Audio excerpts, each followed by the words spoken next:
الفاہد کی جنگ اسلامی تاریخ کا اہم واقعہ 625 عیسوی کو مدینہ کے قریب پیش آیا۔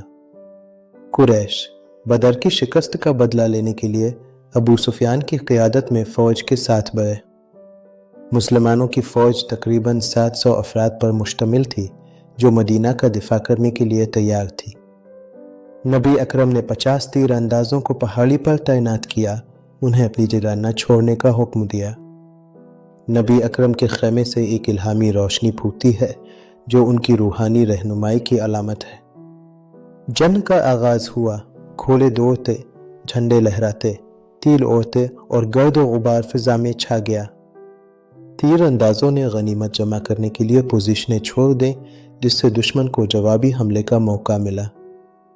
خالد بن ولید نے اس موقع کا فائدہ اٹھایا اور ایک تیز گھڑسوار حملے کی قیادت کی جس سے افراتفری پھیل گئی۔ الفاہد کی جنگ اطاعت، اتحاد اور استقامت کی اہمیت کو اجاگر کرتی ہے۔ یہ جنگ مسلمانوں کے لیے ایک سبق ہے جو انہیں ایمان پر ثابت قدم رہنے کی ترغیب دیتی ہے۔ الفاہد کی جنگ کا سبق آج بھی ہمارے لیے رہنمائی کا ذریعہ ہے۔